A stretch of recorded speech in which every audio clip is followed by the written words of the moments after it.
Birden коркутуп калмаган бул жакшы жол эмес да. Мен эми ачык айтканда Садыр Жапаровду колдогон жокмун, мен ага добуш берген жокмун. 3 партиянын ичинде биринчи катарларда 5тен курулуш компаниялар башталып кетип атат, же ээлери. Мен баарын өзүм билем деген пикирге тез эле көнүп калыптыр да. Дарылаганда мен устамын, казино боюнча да мен устамын, чыгара боюнча да мен устамын, мен баарын өзүм билем деп эң өкүнүчтүү ушул да. Эч ким өзгөргөн жок. Бул балким Жапыкеев кошулгандыр, Мамытканов кошулгандыр болгон ушул. Же жана Бакай Бакырчак кошулгандыр, мен билбейм. Анан ал айтып атат, мына мурунку бийлик башкаруу шайлоону аябай жаман өткөрдү, маңдайында Сооронбай Жээнбеков турат. Бул эмне? Айкөлдүк бу. Жок, бул айкөлдүк эмес. Бул түшүнбөстүк. Азыр Садырга камчы керек эмес. Эгер ал жылып кетсе жакшы болмок эле азыр. Анан бир аздан кийин сын пикир күчөгөндөн кийин сайтта уже жазылып атат, президент баш тартканга даяр деп. Ал макулдойт эле. Президентке эч качан жарашпайт мындай. Бүгүн бирди айтып, эртеси күнү башка. 15 жыл отурган Акаев каякта, 5 жыл отурган Бакиев каякта, 6 жыл отурган Атамбаев каякта, 3 жыл Араң отурган Сооронбай Жээнбеков каякта. Кыргыз менен тамашалаш токтотуш керек да. Сооронбай кетти, Садыр келди. Какая разница кимге кызмат кылыш? Эч нерсе өзгөргөн жок. Ошондой Жакында эле өткөн шаардык кеңештеги шайлоо боюнча болсун, сиздин партияңыз да катышты, бирок ошол Коммунисттер партиясы эмне үчүн аз добуш алып калды? Акыркы Бишкектеги шайлоо боюнча айтып кетели, биз Кыргызстан коммунисттер катышканбыз, жаш команда менен катышып, мен өзүм башчы болгом, биз 1200 добуш алдык, аз алдык да. Бирок башка уткан партияларда, мен кайша калып атам уткан деп. Шаардык кеңешке жеткен партиялардын ишмердүүлүгүн көрүп туруп, мен абдан капа болдум. Мындай шайлоо бул шайлоо эмес. Бул кадимкидей эле базарга барып добуш сатып алуу болуп атат да. Себеби биз шаарда жашагандан кийин тууган уруктарыбыз, тааныш туугандарыбыз бар да. Баары сурап атабыз, кандай добуш берди, ким болду, талапкер ким дегенде ошондо байкалды да. Мисалы үчүн Эмгек партиясы эгерде айрым учурда административдик ресурсту колдонсо, мындакы домкомдорду, акимдерди колдонуп, айрым шайлоочуларды мажбурласа, башкалар кыйналбай эле акча каражат менен же болбосо мындай жакшылыкка окшотуп, ошол күндөрү көчөлөрүнө, жаңы конуштарда шагыл төктүрүп, же айрым площадкаларды оңдоп берип, ошондой жол менен көптөгөн добуш алды деп эсептейбиз. Ошондуктан биз нааразыбыз, биз эсептеп атабыз, бул туура эмес жол менен, бул шайлоо эмес. Анан эң кандай десек деле 450 миң шайлоочу болсо шаарда, болгону 130 миң адам келди. Ошо демек бул көпчүлүктүн добушу эмес. Шайлоонун табигатын өзгөртпөсөк, дайыма ушундай чырларга кайра-кайра такалабыз да. Айрыкча октябрь шайлоодон кийин ызы-чуу болуп, бийлик алмашып, кийин азыр төргө отурган жигиттерибиз айтып атпайбы, мындан ары таптаза шайлоо болот деп. Демек бул сыноо болчу да. Эгерде жергиликтүү кеңеште таптаза шайлоого жол бергенде, бир аз болсо да ишеним болот да. Тескерисинче ишеним жоголуп кетип атат. Мен эми ачык айтканда Садыр Жапаровду колдогон жокмун, мен ага добуш берген жокмун. Мен башка талапкерди сунуштагам. Бирок ошону карабастан деле, ал президенттик болгондон кийин, ал ийгиликтүү иштесе мен ыраазы болуп отурам. Бирок болбой атат да. Мындан ары таза шайлоо болот деп, ал сөзүн ишке ашырылгандан кийин калгандык эмне деп атабыз. Күздө дагы шайлоо көрөт атат, чоң шайлоо. Эгер биз азыр бүгүн принциптерди өзгөртпөсөк, мындан да бетер болот да. Мен ойлоп атам, анда октябрь окуясы толугу менен октябрда кайталанышы мүмкүн. Көзүндө да ушундай шайлоодо ушундай сатып алуулар болсо, октябрь окуясы кайталанат дейсизби? Эми көнгөнүндө өнөрдөн кете албайт экен адам. Шайлоочу деле үйрөнгөн адаттан кача албайт экен да. Анан эң ушул жерде бул процессте эки тарап болуп атпайбы? Сатып алуучу, сатып алган. Сатып алуучу деген күнөөлөш кыйын. Шартка жараша тирешчилик кылып атат да. 70% шайлоочу кайдыгерлик мамиле кылып атат. Себеби алар ишенбей калышты шайлоого. Койчу, мен барбай эле коеюнчу. Барганда эмне чыкмак эле, баардыгы мен шайлаган киши өтпөйт экен, мен шайлаган партия өтпөйт экен деген өз-өзүн алдоо жол менен ошол күнү барбайт. Экинчиден, адаттагыдай шайлоо дем алыш күн болот. Дем алыш күн чиновниктерге дем алыш болсо, ал эми күнүмдүк тиричилик кылган адамдарга дем алыш эмес да. Эртеден кечке мисалы үчүн мен үйдүн жанындагы бир парикмахерден сурадым, дош бердиңби десем, жок байке. Мен кечки саат 9га чейин иштедим мен. Шайлоо менен ишим жок. Мен ошол күнү мен 500-600 сом табышым керек деп да. Демек анын ою башка жерде, ага шайлоонун кереги жок. Мындай шаардын тургундары көп да. Ошондуктан мен билбейт экенмин азыр кандай кылабыз биз, же толугу менен бир мандаттуу округ өтөлүбү, же кандай бир жанагы сатып алуу деген жолдорун катуу токтотпосок, анда кайталана берет да. Мен ойлогом ушундай болот деп, бирок азырынча мен көрүп атам, президентте, командасында ушул маселе боюнча түшүнүктөр жок. Аларга эң ыңгайлуу мурункудай сатып алуу дош менен депутаттарды шайлатып, жогорку кеңештин көзөмөлдөөчү көлөмүнү колго алып алуу, анан башкара беришти максат ушул болот. А бул шаардык кеңештин шайлоонун жыйынтыгын кандай мыйзамдуу түрдө жокко чыгара алабыз? Бизге шайлоо комиссиясы далилдерди бергиле деп атат. Биринчи далилди мен айтып кетейин. Бишкек аймактык комиссиянын төрагасы Кайрат Мамытов дош берүү күнү интернетке жазган чакырууду окудуңар беле? Ал кайрылып атпайбы? Айланайын партиялар токтоткула. Жокко чыгарганга мажбур болом деп атат. Демек ал көрүп туруп айтып атпайбы? Өзү айтып атат. Бул аймактык шайлоо комиссиянын жетекчиси айтып атат. Демек далил бар да. Да, кандай далил керек? Ошол күнү айрым партиялардын өкүлдөрү колго кармалып, мына ушул машинеден акча берип атат. Ушуну токтоткула дегенде аны көрө албаса эмне кылабы? Эгер ошол күндөрү аким, райондун акими бюджеттик акчаны бир эмгек партиясына арналган берип аткандан кийин дагы кандай далил керек? Мен ойлойт атам, бул жерде көптөгөн мындай адамды соттой турган маселе эмес да, камакта эркиндиктен ажырата турган маселе эмес. Ошондуктан кээ бир учурда далилдер сөзсүз эле сотто айыпташ кереги жок. Бул жерде айыптоо эмес максат. Бул жерде добуш берүүнү жокко чыгаруу. Эгерде адамдын эркиндигине байланыштуу, анын кандай бир турмушуна байланыштуу кызматтан кетүү маселе болсо, анда туура соттун чечими болмоюнча күтүш керек. Ал эми дош берүү процедура бузулганда ал жерде жетиштүү эле деп ойлоп атам мен. Мен эртеден мына 2 жылдан бери мен социалдык тармактарда көп активдүү катышып атам. Эртеден баштап Instagram'да аласыңбы, Telegram'да аласыңбы, WhatsApp'та аласыңбы, жанагы Facebook'та аласыңбы, баары эртеден кечке ушул бузуулар боюнча айтып атат. Кыйкырып атат, токтоткула. Билбейм. Ушуну шайлоо комиссия көрбөсө, анда ким көрүш керек экен? Же биз тергөөчү эмеспиз. Колдон кармаган укугубуз жок да. Ар бир шайлоо участкенин тегеринде милициялар ондогон турган. Же айрым конуштарда бир жуманын ичинде шагыл төгүлүп калды. Ал мэриянын бюджетинде жок болчу акча. Демек ал кайсы бир партия шагыл төгүп берген. Айрым жерлерде ремонттор жасап берген, светтер жасап берген. Демек бул деле подкуп да. Ошондуктан анан убада бергенде, курук убада деген подкуп эсептелет да. Мен көпүрөнү куруп берем, мен жолду куруп берем, мен ар бир үйүңөрдү тазалап берем, шыпырып берем, мынча акча төлөп берем деген бул кандай материалдык кандай деп айтсак убада берүү да. А бул мыйзамга тоскоолдук болот да. Ошондуктан Бишкек шаары, Ош шаары боюнча шайлоону жокко чыгарыш керек. Ошондо бир аз болсо да жөнөкөй жарандардын арасында аң сезиминде бийлик чын эле таза жолго баратат деген ой пайда болушу мүмкүн. Жок, өтө берсин. Бул мыйзам ушундай экен деп койсо, анда шайлоону жокко чыгарганда мисалы сатып албаган партиялар да бар да арасында. Эми мына мен айттым 130 000 адам шайлоого катышты. Эгерде ушу 5 партиянын баарын жокко чыгарса, бул жерде эки жол менен барса болот да. Кээ бирлер айтат, мына партияны алып койсок болду. Жок. Биз принципиалдуу айтып атабыз, жок андай эмес. Баарын жокко чыгаргыла.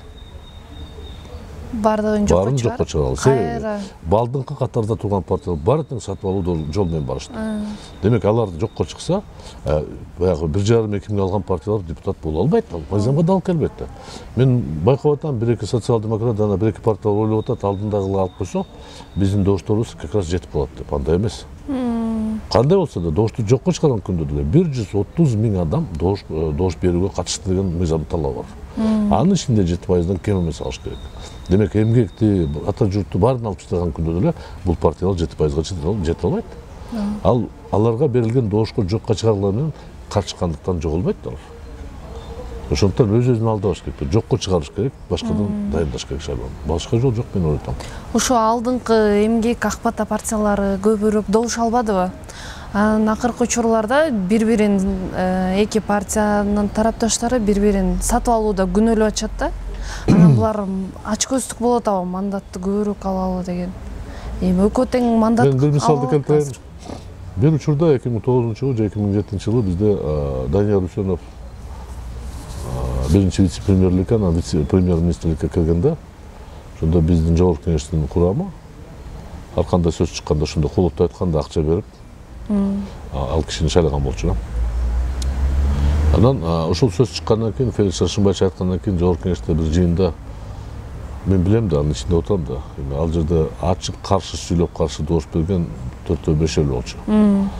Анын ичинде мен болгом. Анан эртеси күнү ушул сөз чыкканда трибунага чыгып депутаттар бар тең жарымдан көп айтты. Ким алды деп талап кылганда бир жагынан күлгүң келет. Экинчи жагынан өкүнөсүң да. Ошондой эле бул жерде жанагы сен акча бердиң деген бул эл үчүн арналган сөз. Адамдардын кулагына арналган сөз да. Мына мен деле тазалыкка күрөшөм, мен деле ушундай оюм бар деп анда тапшыр мандатыңды. Анда баш тарт. Эгерде сен принципиалдуу болсоң, өйдө жакта турган партия добуш берүү менен сатып алган болсо, сен да тапшыр анда мандатыңды. Ушул партия эгерде ошол эле ак бата да 3-4 сатып албаган партиялар деп айтып атышат да. Анда тапшырсын. Мына тапшырган болбойт го, мандат бериле элек да. Баш тартсын. Биз ушуга балекетке байланыштуу, ыплас оюнга байланыштуу биз такыр шайлоодон чыкканга чечим кабыл алдык. Ушу бизге окшоп башкаларды баш тартсын деп койсо, бир аз жеңилдик болот эле шайлоо комиссия. Жок, ал сөз адамдын кулагына арналган да. Мына көрдүңөрбү кандай принципиалдуу киши депчи. Эми бул чоң маселе болуп турат да, муну чечпесек, баягы колуңа бир зырапа киргенде ириңдеп тура берет да, албайынча маселе чечилбейт да. Ушул шаардык кеңешке катышкан талапкерлердин көпчүлүк партиялардын талапкерлерин анализдеп көрсөк, баары ишкерлер да, көпчүлүгү бизнесмендер. Булар элдин көйгөйүн чечүү эмес. Бул чоң маселе, татаал маселе. Мен өзүм үчүн мындай эсептеп чыктым да, 3 чоң жогорку кеңешке өткөн партиялардын тизмесин карап чыктым. Ошол жерде жазылган маалыматка ылайык 3 партияда эмгек, АТА-ЖУРТ, НДПК 3 партияда. Ак бата ошо эсимде жок да, 3 партиянын ичинде биринчи катарларда 5тен курулуш компаниялары башталып кетип атат, же ээлери. Демек ойлоп көрсөңүздөр, эгерде ушул курулуш компаниянын башчылары, алардын жеке кызыкчылыгы бар. Ушул шаардын ичинде кайсы бир участканы алып туруп, ошол жерде коммерциялык үйдү куруп, сатканга кызыкчылык бар. Каалайбы, каалабайбы, ошол депутат барып туруп эмне максат менен иштейт ал? Кимдин кызыкчылыгын коргойт? Өзүнүн кызыкчылыгы. Бул жерде баягы ажырык болуп атат да. Бул жерде чоң карама-каршылык башынан башталат да. Эгерде сен чоң ишкер болсоң, сенин ишкерлигиң, кызыкчылыгы Бишкек шаарынын жеринде болсо, анда албетте сен бир максат менен барасың ага. Ошондуктан биз айтып атабыз, эгерде кыйын болсо, келгиле ошол ишкерлер жакшы татыктуу юристтерди, экономисттерди даярдагыла, жибергиле. Жок, ээлери барбаш керек да. Ушул чоң процесс. Бул бир гана Бишкек шаардык кеңешке тийиштүү эмес, бул жогорку кеңеште деле мен деген ишкерлер көп да. Биз ушундай акыркы 30 жылдын ичинде кыйшык система кылып алдык. Ошол ийгиликтүү ишкерлер кээ бир учурда айла жоктуктан депутаттыкка барат. Жок дегенде өзүмдүн бизнесимди коргойм депчи. Жок дегенде финполиция мага келбесин. Жок дегенде анча-мынча майда-чүйдө инспекторлор башымды оорутпасын депчи. Ошол жеке ишкерлер бизнесин коргойм деп саясатка келбеш үчүн кандай система кылыш керек? Мен ойлогом да, хорошо, башында ишкерлер келди саясатка.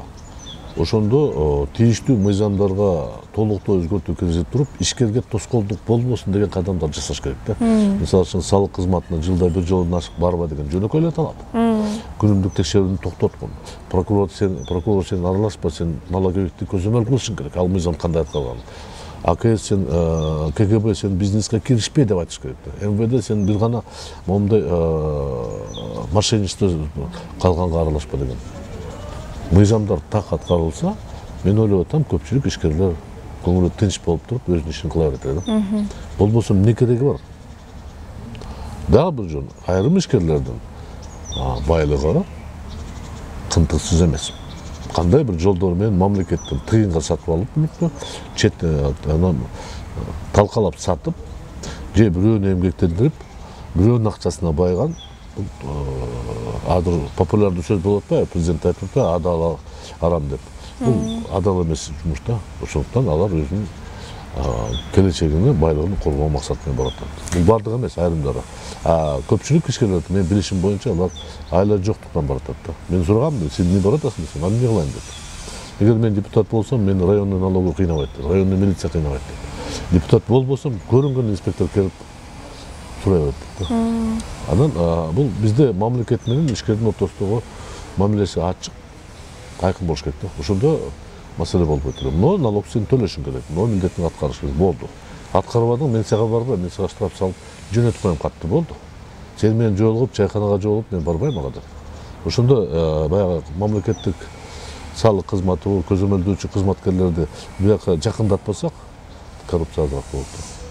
Азыр мына интернет, цифровизация деп атабыз, ошол боюнча жыл бүттү. Паланча мына ресторан пулун салыкты төлөбөдү. Аны менен чыгылдашпайт эчким. Ушул күнү салык төлөнбөдү. Сага мынча процентмен кат менен салам алейкум, сизге мынча болуп калды деп айтты. Ошого көндүрөбүз деп барып. Конституцияга өзгөртүү киргизсек, ушул азыркы система толугу менен жок болуп кетет деген. Эми барбы? Мен мына 20 жылда мен 4 жолу депутат болгом. 2 жолу бир мандаттуу округтан шайлангам, эл түзмөтүн шайланган Кадамжай районунан. 2 жолу партиялык тизме менен. Чын айтканда мен өзүм партиянын жетекчи катары партиялык тизме болсун деген колдошум керек. Мен колдогом 2010-жылы СИЗОдо камакта отурганда деле мен ошо конституциялык кеңешменин мүчөсү болгом, мен колдоп бергем. Партиялык тизме болуш керек, келечекте окшого өтүшүбүз керек деп. Бирок 10 жылдын тарыхы мага көрсөттү, биз шашып кеттик. Biz ойлоп атам, биз эгерде Кыргызстанды 50-60 бир мандаттуу округ кылып койсок, ошондо 100 000 адам, 80-100 000 адам бир адамды шайлаганда, жанагы сатып алууга бир аз жол азыраак болот да. Ошол жерде маселе болот да.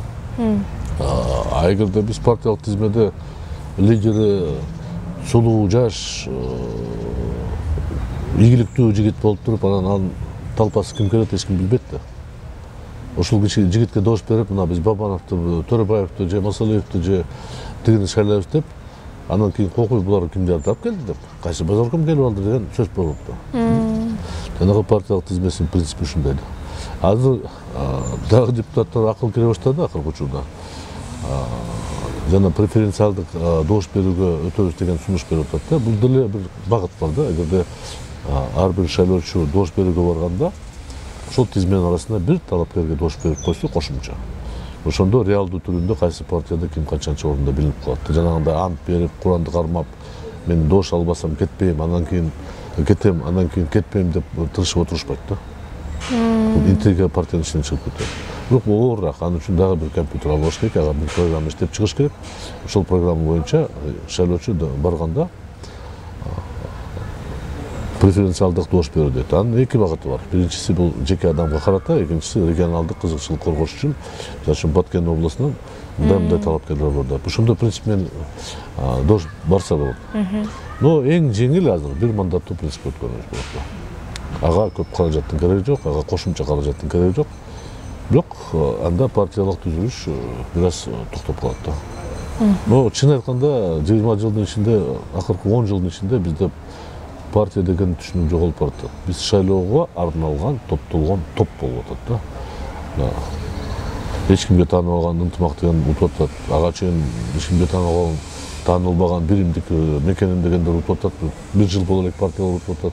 Бул партия эмес, бул шайлоого даярдалган топ болуп атат. Методикасы мунукудай эле. Ошондуктан мен ойлоп атам, эгерде биз бир мандаттуу округга барып туруп, бирок көрсөтүүнү партияларга калтырсак, ошондо бир партиялык түзүлүш менен байланыштырып койчу элек.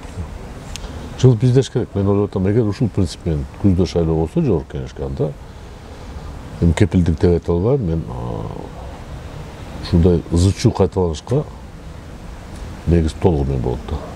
Президенттик башкарууга кандай көз караш? Эми президенттик башкаруу деген бул жерде манипуляция деген сөз бар да. Президент барына жеке башы менен жооп бериш керек да. Бирок конституциялык реформа бүткөндөн кийин мен окуп чыктым. Мисалы үчүн көптөгөн мактоочулар же сындоочулар окугандар эмесмин. Мен зерикпей окуп чыктым. Бул жерде президенттин жоопкерчилиги жок эч кандай. Бул жерде президентке кабинет министрдин башчысын дайындоо, сотторду бекитүү, тигини бошотуу, тигини дайындоо деген берилди. Бирок президент жооп берет деген бир да сөз жок. Өкмөттүн ишмердүүлүгүнө жооп берет деген сөз жок. Кандай формада жооп берет андай сөз жок. Ал жерде кабинет министрдин башчысы болгондон кийин ошол башчысы берет. Жооп берип калат да. Ошондуктан бул манипуляция болуп калды да. Президент эчтекеге жооп бербейт. Бирок баарын башкарат да. Бул реформа болду, бирок реформа чала болуп калды да. Аягына чейин жеткирбеди. Себеби эгерде эртең президентке Кыргызстанда экономикалык акыбалга жооп бересиң деп жазып койсок, анда көпкө отурбайт да. Төргө отурган киши көбүрөөк отуруш керек да убакытта. Демек бул манипуляция болуп калды. Мен ошого айтып атам. Экинчиден, конституциялык реформа башынан баштап онон турду мыйзам бузуу жол менен кетип баратат да. Эми ал эми 11-апрелден кийин добуш бергенден кийин кандай болсо деле аны сот жокко чыгара элек болсо, анда аны кабыл алыш керек. Реформа болду. Бирок мындан ары дагы бир андан кыйыныраак иш бар да. Азыр 30-40, кээ бирлер 200 мыйзамды өзгөртүш керек да. Кыргызстандагы 200 мыйзамды өзгөртүш керек да. Жок дегенде азыр күзгү шайлоого биз Жогорку Кеңештин шайлоосу, өкмөттүн жөнүндө мыйзамы, прокуратура жөнүндө мыйзамды, соттор жөнүндө мыйзамды ошо өз алдынча жергиликтүү башкаруу система боюнча, мамлекеттик администрация боюнча баарын өзгөртүшүбүз керек да. Ал ушул азыркы мыйзамсыз мөөнөтү узарткан депутаттар кылыш керек да. 2 айдын ичинде, май, июнь. Же анда булар мөөнөтүн дагы узартып коет да булар. Оңойлуу болуп калды да. Да, бир жылга узартып койсун, жүрө берсин да. Азыркы президент Садыр Жапарович бийлик жүргүзүүсүнө кандай баа бере аласыз? Садыр Жапаровго оппозицияга мурункудай эле, Акаев деле, Бакиев деле, Атамбаев деле кысым. Бир аз кыйшык сөз сүйлөп койсо, каматам деп коет. Провокатор деп сүйлөйт, эл бузарлар деп сүйлөйт. Бирок эртең эл бузарларды сөзүн ишке ашырып атпайбы? Батышчылдар деп айтат, кубалайт. Болгон нерсе бул. Мурунку бийлик башчылары жасаган ишти кайталап атат. Катуураак сүйлөп койсоң, ар кандай кысым болуп атат да. Кызматташууну мен байкаган жокмун. Чыр болгон жерде албетте чакырып, бири-бири менен пикир алмашып, кандай бир бирдикке келгенге аракет кылыш керек да. Аны мен сезген жокмун да. Тилекке каршы ал жигитти мен 2007-жылдары билем, ал депутат болгондо, 2005-2007 жылы депутат болгондо, мындай аракеттеринен турган жакшы эле жигит болчу. Анан азыр төргө тургандан кийин ал мен баарын өзүм билем деген пикирге тез эле көнүп калыптыр да. Дарылаганда мен устамын, казино боюнча да мен устамын, чегара боюнча да мен устамын, мен баарын өзүм билем деп өкүнүчтүү ушул да. Баш айланып кетти. Ушу кызматтарга Бакиевдин адамдарын кайра алып келип атат. Бакиевский клан кайра ошол мурунку 2010-жылдагы. Клан деген сөз андай мен мисалы үчүн кошулбайм. Бакиевский, Акаевский деп. Мындай караса Роза Отунбаева Абсамат Масаловичте горком партия болуп иштеген. Акаевте тышкы иштер министри болуп иштеген. Бакиевте тышкы иштер министри болуп иштеген. Анан Атамбаев деле Акаев учурда министр болуп иштеген, Бакиев учурда премьер-министр болуп иштеген. Сооронбай Жээнбеков ал вообще коммунисттерде партком болуп, кийин министр болуп, спикердин төрагасынын орун басары болуп, Садыр Жапаров Бакиевте комиссар болуп иштеген. Көп деле мындай маани мен бербейм да. Ал саясатта жүргөн саясатчылар, мамлекеттик кызматкерлер, алар ким жетекчи болсо деле, алар өзүнүн кызматын ээлегенге аракет кылышат да. Демек аларга айырмасы жок, кимге кызмат кылыш. Акаев болсо Акаевте, Бакиев болсо Бакиев болсун, Атамбаев кызмат кылышат. Мына байканыңарбы? Садыр Жапаров инаугурация өтүп атканда залда мен катышкам да. Анан ал сахнада туруп, микрофонду алып, ошол жерде антты берип аткан учурда айтып атат, мурунку бийлик дейт, ушуга жеткирип дейт, элди ызчууга алып барып, шайлоо палет өтүп, ыплас өтүп, мамлекетти өзгөрүү болбойт деп, азыр деле ошо риториканы айтып атат. Бирок залды карап койсоңор баары эле ошол болуп атат да. Эч ким өзгөргөн жок. Бул балким Жапекеев кошулгандыр, Мамытканов кошулгандыр, болгон ушул. Же жана Бакаева Кырчак кошулгандыр, мен билбейм. Анан ал айтып атат, мына мурунку бийлик башкаруу шайлоону аябай жаман өткөрдү, маңдайында Сооронбай Жээнбеков турат. Бул эмне? Айкөлдүк бу. Жок, бул айкөлдүк эмес. Бул түшүнбөстүк. Эгерде сын пикир айткандан кийин, сын пикирдин артына кандай бир чара колдонуш керек. Сөзсүз камаш эмес. Жок чараны деген бул системаны өзгөртүш керек. Биринчи эле шайлоо көрсөтүп атат, системаны өзгөртө албайт. Биринчи эле конституциялык реформа көрсөтүп атат, мурункудай адат менен кылып атат да. Системаны өзгөртөм десем, кичине башкачараак кылыш керек. Анан жөнөкөй эле аны көчөдөгү балдар деле айтат. Талаш болгондо Кыргызстанда балким бир 200дөн ашпаган саясатчы бар. Эскилерден деп коелу, жаңылардан бар. 200дөн ашпайт көп болсо. Ар бир районда 1-2 авторитеттен бар. Эмне ушунчалык кыйын ошолор менен кез-кезде жолугуп туруп, чырылдашып, сүйлөшүп, кандай бир ынтымакка келгенге кыйын бекен. Оңой эле. Анын үчүн чыдаш керек да. Кээ бир учурда чыдаш керек. Мен сени камайм деп коркутпай эле, пикир, ар бир адам пикир адашса деле өзүнүн пикири бар да. Мына чегара боюнча эл чыкты, баш тартышты. Негизи бул маселе боюнча чыгарбаш керек болчу. Шашлык кол коюлбаган келишимди алдын ала сүйлөшүүлөрдө эч качан элге чыгарбайт аны. Кеңешем десе, анда ушинтип айтыш керек. Мен кеңешкени келдим. Анан жок, биз 30 жылда чечилбеген маселени мына тарс-тарс чечип койдук, все бүттү деген сөз. Мен чечтим деген батыр эмне болуп атат азыр? Президент Садыр Жапаров четте турат, аралашкан эмес. Мен Камчыбек досума тапшырма бердим, ал кичине шашып кетти деп, аны крайне кылып атат да. Мен ачык эле айтам, аны крайне кылып атат. Анын мүнөзүн баары билет да. Ал тез көтөрүлөт, тез сүйлөп коет. Булар экөөнүн бир адаты бар. Биринчи сүйлөйт, анан койгонот да. Ошону пайдаланып туруптар алдына жүрөт да, азыр элдин алдында ким акмак болуп атат? Садыр Жапаровбу жок. Камчыбек Ташиев. Садыр Жапаров деген, эл каршы болсо анда эл менен акылдашабыз депчи.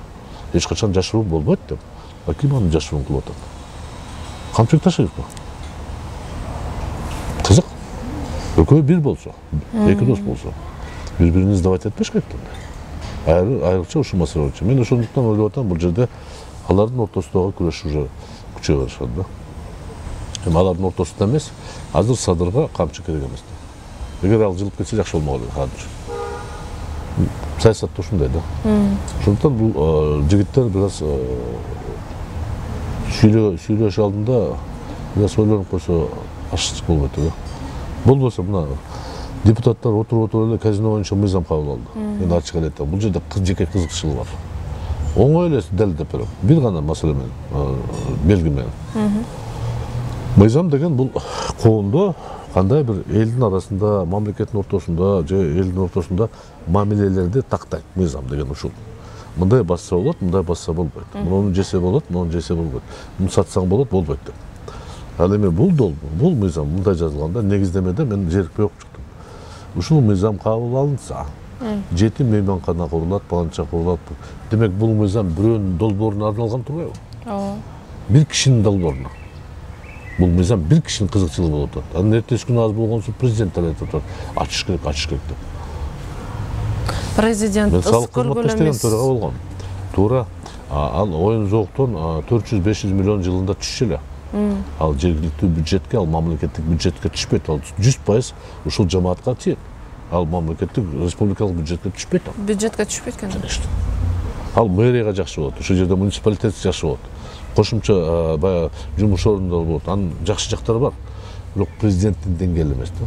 Анан президент чыгып туруп баарын ачыш керек болуп атат. Туристтерди чакырып атат. Пандемияны унутуп калдыңбы сен? Каяктагы туристтер? Мамлекеттер жагып атат. Каяктагы туристтер деп атасың? Анан бир аздан кийин сын пикир күчөгөндөн кийин сайтта уже жазылат, президент баш тартканга даяр деп. Ал макулдойт эле. Президентке эч качан жарашпайт мындай. Бүгүн бирди айтып, эртеси күнү башка айтат. Анан кайра элге шылтап атат. Эгерде коомчулук каршы болсо, анда мен кол койбойм дейт. Андай эмес. Мыйзамда мындай вето деген президенттин укугу бар. Эгерде кабыл алынган мыйзам туура эмес кабыл алынса, же мурда иштеп аткан мыйзамдарга дал келбесе, же конституцияга дал келбесе, ошондо вето коюлат. Ал жерде жазылган жок, коомчулук каршы болсо депчи. Өзүнүн эрежеси бар да.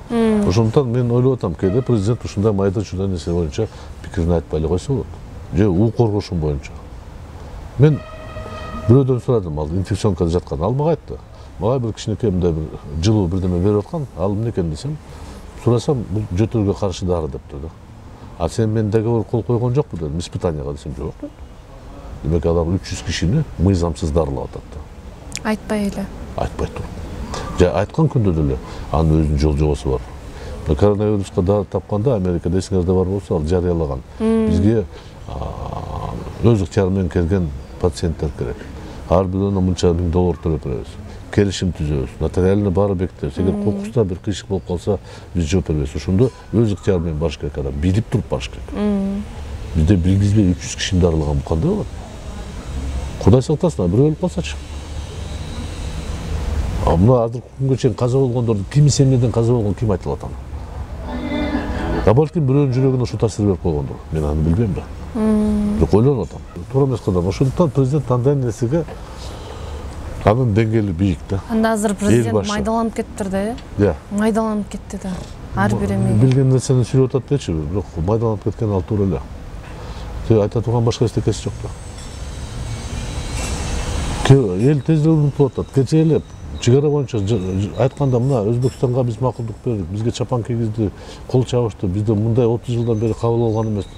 Жаш балдарга өзбектөр туугандарыбыз конок тосконду чоң укталар да. Желкесинен таптап коюп, ушундай азамат жигитсиңер деп койсо, асманга учуп кетишти да. Бирок ар бир мамлекеттин өзүнүн жеке кызыкчылыгы болот. Анын ичинде эл бар, элдин да кызыкчылыгы бар. Анан Бишкекте жашап туруп, компараватты берип туштасын десе, көбү түшүнбөйт. Бул жерде жүргөн кеткен адамдар билбейт компарават каяктан. Же ошол эле компараватты коргогон жаш жигиттерибиз Гавасайдын проблемасын билбейт. Алабука ортотокко билбейт алар. Ошондо өтө кызыкчылык болот да. Же Баткенде үзөң куш деп каркыра деп кыйкыраткан жаш жигиттерибиз барган эмес аяка. Бирок Ысыкөлдө каркыра деп эч ким сураган жок. Ал ошол мезгилде такталган кадам болчу да. Эки тараптын 100 жол эсептеп туруп эл менен акылдашып чечилген болчу. Ошондуктан Ысыкөлдөн топогон болгон жок, каркыран кайталган. А бул жерде тек кыйшык болуп атат да. Ар нерсенин жолу бар, чечиш керек экен. Мен түшүнүп турам, бул өтө ыңгайсыз маселе да. Бирок шашып туруп, мен бүгүн чечип алам, мен батыр болом деген ойдон алыс болуш керек. Эч качан андай батыр болду деп. Ал үчүн бийликтин 100% колунда болуш керек, авторитардык бийлик болуш керек.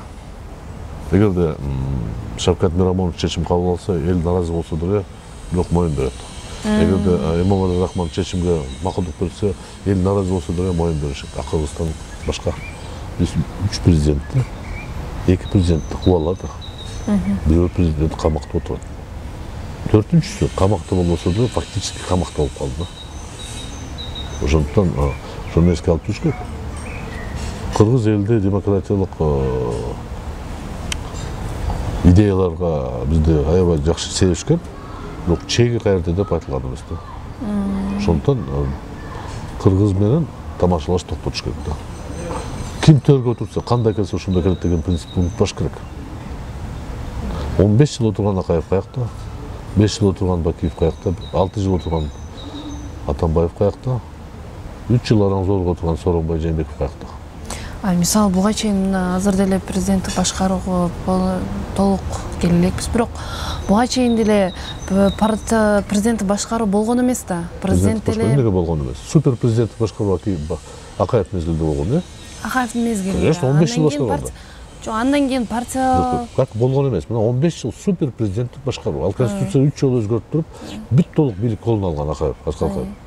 Парламенттик башкаруу жыты да жок болчу. Андан кийин 2005-жылдан баштап 2010 жылга чейин фактически супер президенттик Бакиевдин башкаруусу болгон. Андан кийин 10-жылдан баштап, 11-жылдан баштап президенттик шайлоодон кийин Атамбаев формалдуу түрдө парламенттик болгон, фактически президенттик болгон. Дагы кандай президенттик керек бизге? Мен ошол логиканы эч кабыл албайм. Андай болбойт. Биздики анча деле президенттик болгон. Өткөн чыгарылышта, бул чыгарылышта депутаттын курамыны, партиянын өтүш Атамбаев чечти эле. Ага чейин Бакиев чечти эле. буга чейин Акаев чечилген. Бул болгон тарых бизде мындай болуп атат. Парламенттик түзөсүңбү, президент бар бир президент болот экен. Поэтому бул аргументти мен түшүнбөйм.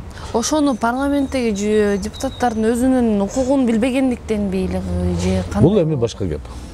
Мен жогорку кеңеште мына азыркы чакырылыштын депутаты болгондо мен 2 жолу Орто сахнага чыгып айттым. 2017-жылы тест башталганда мен айттым, мына убакыт келип калды. Биз парламенттик республикада жашап атабыз. Келгиле кесиптештер, бийликти алалы колубузга. Лидер фракциялар өзүнө түзгүлөчү өкмөттү. Бийлик биздики эле. Айтсам, жерди карап, коридорго чыксам, эч кайерге туура айтып атасыз деп бир коркуп кетти. Кийинде кетерде айттым, дагы мүмкүнчүлүк бар. СДПКны четке чыгаралы. Себеби алардын башчылары кыйшык болуп калды. Жаман биз башкаралы дедим. Ага да барышкан жок. Демек депутаттар, жеке адамдар ар бир өзүнүн кызыкчылыгына ылайык бийликти алгысы келген жок. Андан көрө мен президентке чуркап барып, төшмө бир медаль тагып берсе, же сыйлык берип койсо, же бизнес жок дегенде бизнесинде тийбей койсо, анда мен ага кызмат кылам деп. Ошондо депутаттар азыр отуп атты. Сооронбай кетти, Садыр келди. Какая разница кимге кызмат кылыш? Эч нерсе өзгөргөн жок. Ошондо бизде ошо проблема болуп атат. Мен деген депутаттар саналуу эле болуп атат. Саналуу эле. Мен 3-4 эле бар. Калгандары эми оптом. Бирок кээ бир учурда сессияда азыр мына интернеттен анча-мынча депутаттар үндөрүн чыгарып, каршы тас-тас сүйлөп атат. Бирок добуш бергенде карап чыккандар башка жака добуш берет да. Добуш берүү менен сүйлөгөн айырмасы бар. Бул кызыктуу, аябай кызыктуу бизде тактика да. Эл алдында жакшы көрүнүп сүйлөп коюп. Арналган сөздөр тим эле курч, тоо жара турган сөздөр. Ал эми кечинде добуш бергенде кожоюнга жыга турган добуш берүү болду. Азыркы өлкөдөгү кризистен чыгуу үчүн эмне кылыш керек? Бизде азыр системный кризис болуп атат, системный кризис. Биз азыр системадан чыгыш үчүн экономикалык ал өзүнчө кризис болуп атат. Ал эми системный кризис деген бул бийлик башкаруу принципти таппай атат. Кандай кылабыз биз? Эми формалдуу түрдө президенттик болуп калды, формалдуу түрдө Садыр баарын башкарат деп атат. Сен ага бере аласыңбы кепилдикти? Ол берем деп коет. Бирок мына жарым жыл өттү, эмне кылып бердиң? Кудаларыңды жумушка коюп атасың, кызматкерлерди ишке коюп атасың, чек араны чече албасаң, муну чече албасаң, шайлоону өткөрө албасаң, эмне керек анда сен? Ура деген убакыт өтүп кетти да, баягы төшүн уруп бакыргандар убакыт өтүп кетти. Азыр турмуш иштеш керек, кара жумуш. Мына жазгы талаа жумуштар башталды, эми кандай болот экен? Ана жер асманды сууну карап атабыз дыйкандарга. Ишкерлердики андан кыйын болуп атат. Турция күчөп баратат, Кытай жабык, Россия күчөп баратат оорулар, Алматы, Казакстан күчөп баратат оорулар. Ушул балекеттен биз чоң жоготуулар болуп атат. Анан Матраимов деп кыйкырып, биз ошол жактан келе жаткан бир топ иштерди токтотуп койдук. Бул Матраимовго тиешеси жок. Ал кишини жоопко тарта берсе маселе жок. Бирок система Кытайдан келген товар токтоп калды. 10 эсе токтоп калды. Кытайлыктар айтат, кой силер биз жөнөткөн товарларга жол бербесең анда жөн коелу депчи.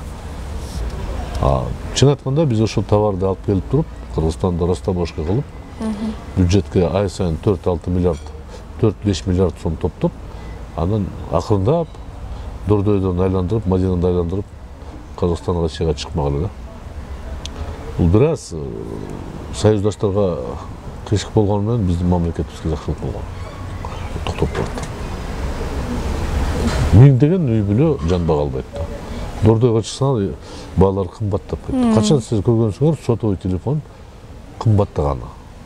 Бул гаджеттер табигаты мындай. Чыккандан баштап 1 жылдан кийин арзандаш керек.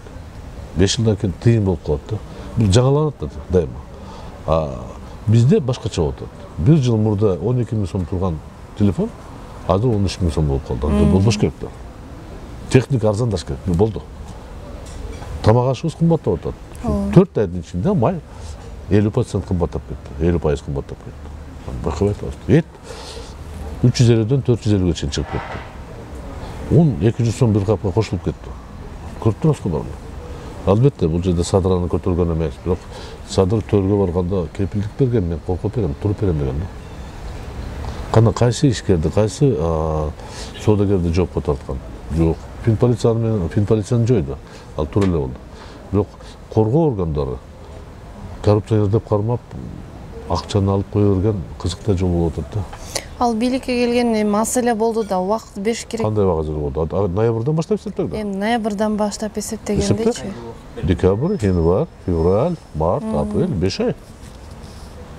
5 айдын ичинде дагы кандай мисалы? Кандай 5 айдын ичинде мөмө бышып калат 5 айдын ичинде. Мен өстүргөн балыктар эле семирип калат 5 айдын ичинде.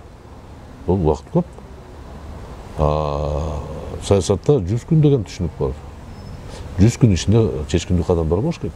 Эгер ушундай толкун менен кете берген болсо, эмнеге алып келиш мүмкүн? Жок, мен коркконум эме эле, мен аны менен сүйлөшкөн жокмун. Айтылган сөздө көбүнө таң калып атам, бирок өзүмөн ой пикирин сүйлөшкөн жокмун да. Бир кызык окуя болгон. 6 октябрда, 7 октябрда аянт ызычы болуп атканда, аны бекителек болгондо, Мадумаровдун офисинде отурганбыз, ал координациялык кеңештин баягы ызычы төрагасы болгон. Анан бир күн 1 саатта Камчы Ташиев менен Садыр Жапаров келишти, акылдашалы акелер депчи. Отуруп 1 саат сүйлөштүк да. Төртөө сүйлөштүк. Анан кандай оюңар деген карасалар ойлоп турду. Мадумаров координациялык кеңештин башкарып алып, бийликти алам деп тура. Биз айттык, кандай жол жок. Биздин талабыбыз бир гана нерсе. Шайлоону жокко чыгарып, дагы шайлоодон даш керек болду. Экинчиден, алар айтты, биз конституциялык реформага, пожалуйста, аны кыла бергиле. Парламент түзөлү, аны бара берели. Бирок жол болсо оңой эмес деп. Ошондо ал жеке отуруп, жакшы түшүнүктүү деп. Алар түшүндү да, эч ким бийликти булар менен талашкысы деп. Кетип калды, болду ошондой көргөнүк. Бул эмненин белгиси? Алар эгерде биз талаша турган болсок, сындап көрөлү dedi. Адахан айтты, мен төрага болгондон эле мен мамлекеттик бийликти колума ала турган мыйзамсыз жол болбойт деген да. Жок, сөздөн коркпойт экенбиз, кетти. Демек, ошондон бери мен жолго электим, мен алардын программасын оюн билбейм да. Бирок барган сайын, ал президенттер менен жолуккан сайын, Путин менен кучакташкандан кийин, Назиев менен учурашкандан кийин, Казакстан башчылары менен учурашкандан кийин, ал сөзсүз анын аброю өзүнүн көзүндө аябай бийик болуп калды. Деңгээлде. Өтө бийик сезип калды өзүнө. Бул эме турган иш ал болот да. Ким президент болсо да, сен да болосуң, мен да боломбу. Бир аз баш оору болот ошондой. Ошондуктан күткөн нерсе, бирок мынчалык тез күткөн эмесмин да. Азык-түлүктөр, мисалы, базардагы бир сөздү кече сүйлөгөн сөздү. Кыргыз элинин көпчүлүгү мени колдогондон кийин колдой берсе да, дагы колдогулу деп да. Тактоо иретинде көпчүлүк колдогон эмес. 3,5 миллион шайлоочудан сага 800 миң эле берди. Эч качан бул көпчүлүк болбойт. Шайлоого катышкандардын көпчүлүгү туура. Бул көпчүлүк эл эмес. Бул уже барып мени кыргыз көпчүлүк эл колдоп берди деп, андай эмес. Шайлоого катышкан адамдар колдоп берди. Бүткүл эл колдоду деген ал башкачараак болот. Ошол бул оору Атамбаев деле мени 80% эл колдойт деп жүргөн. Сооронбай деле мени 80% эл колдоп жүрөт деген. Бул деле мени 80% эл колдоп жүрөт деп атат. Адашып атат да. Ошондон бир гана жол бар, ал консолидация жолу бар. Ал ошо мен башында айткандай 200 саясатчыны баарыны бир чогулта, топ менен чогулта, ушул тездетиш керек кадамды. Кеңеш жүргүзүш керек да. Айткан кеңешип кескен бармак оорубайт деген принцип менен барыш керек да. Өзүм билем десе, анда күздө ассалам алейкум болсо өзүнүкү болуп калат. Күздө парламенттик шайлоого катышасызбы? Билбейм, ал биринчиден эрежени билиш керек. Эгерде жанагындай сатып алуу эреже болсо мен ага катыша албайм. Эгер система өзгөрүпчү? Эгер кандай бир адилеттүүлүк дош берүүгө жол болуп калса, катышам. Бир мандат округтан болсо катышам мен. Бир мандат. Бишкек шаарынан катышам болгондо.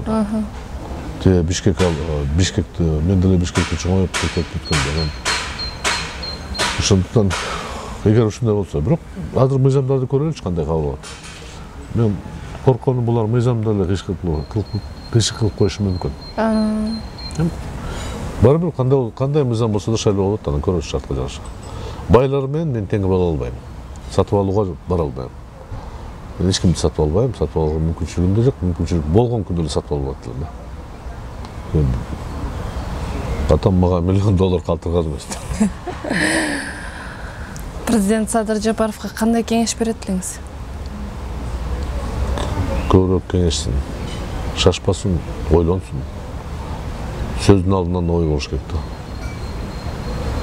Мен деп көкірегін ұрбаш керек та. Мен барыны білем деген ойдан алыс болуш керек. Мен көпті білбейм. Мені үйренішіп керек деген болуш керек. Ишенім болуш керек. Ошондо игілік болады. Эгерде жоқ, мен өзім білем. Бәлки сіз түшінбейсіз, мен түшінем. Маға Путин айтты, маға Мирзиев айтты десе, анда тағдыр баяғы эле болот да. Ошондуктан эл менен кеңешип, саясатчылармен кеңешип, бирок пикир өзүмдүкү болот да. Ал сен 200 кишини топтоп туруп, бир жумалар менен сүйлөшсөң, сенден кетпейт. Бирок пайда табышы мүмкүн да. Бирден коркутуп калмаган бул жакшы жол эмес да. Адилеттүүлүк болуш керек. Кылмышка кылмышкер жооп бериш керек. Кошунанын коюн уурдаган киши камалып, ал эми жүздөгөн миллион адамды уурдаган чарасы бирдей эле болуш керек. Жоопкерчилик. 200 миң штраф менен 500 миң штраф, 50 миллион төлөп, сен бара бер деп. 1 миллиард мүлкүн тапшырып депутат болуп отурат го. Кантип отурат? Мен өз ыктыярыммен миллиард уурдадым, тапшырып атам деп, ошондой эле депутат болуп отурган киши ушу туурабы? Ошондой нерселерге биз ал киши көңүл буруш керек. Мен президент болдум деп, мен жоопкерчилик мойнума алгандан кийин жоопкерчилик алыш керек. Ошондой эле принцип. Бирок 100 жолу кайталайм, кеңешип иш кылыш керек да, акылдашып иш кылыш керек. Бир гана 2-3 дос менен кеңешпей, көбүрөөк баягы кругтуу сүйлөшсө, убакыт көп кетет бираз. Анын үчүн ал президент да.